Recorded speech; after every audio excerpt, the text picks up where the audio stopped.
अरे पियवा से भैली लाचार छोटी नाना दी, अरे लाचार छोटी नाना दी, अका बहू न करेला प्यार छोटी नाना दी।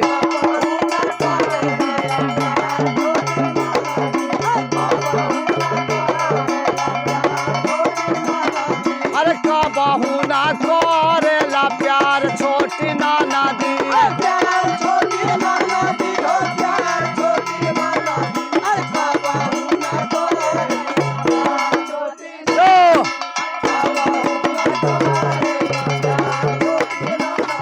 अरे प्यार वाली बात पिया का बहू ना बोले,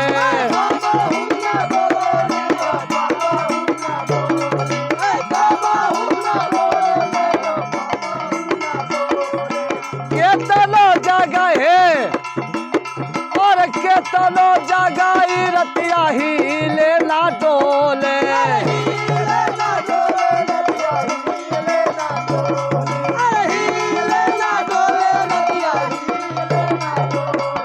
हाँ यार रोज ओकरा बैठेला कपार छोटी नाना दी, पियवा से भइली लाचार छोटी नाना दी।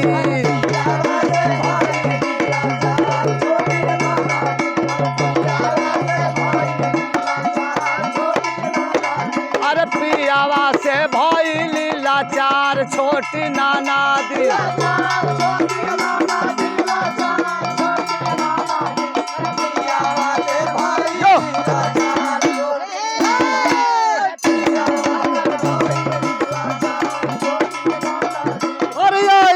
मराद रहला सुना हमार भाग में,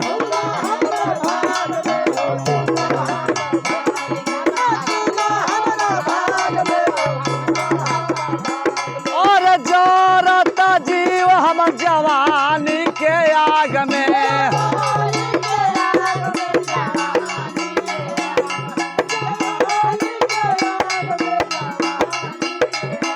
और नहीं वो कर बदलला विचार छोटी नाना दी है, पियावा से भइली लाचार छोटी नाना दी।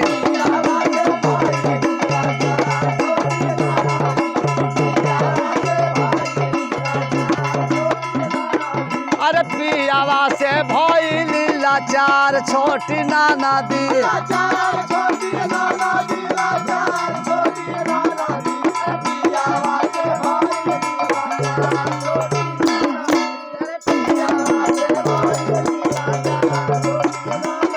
अरे हमके बुझाला नहीं एक रोज थोड़े बाहे कर ओकरा संगे मत रहा। अरे हमके बुझाला नहीं पियावा के रोस बाहर।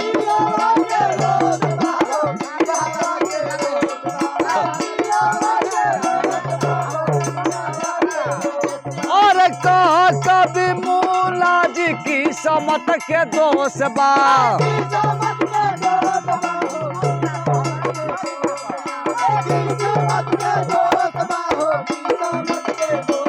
और बारू कई दी किस्ती किनार छोटी नाना दी, अपनी आवाज से भइली लाचार छोटी नाना दी।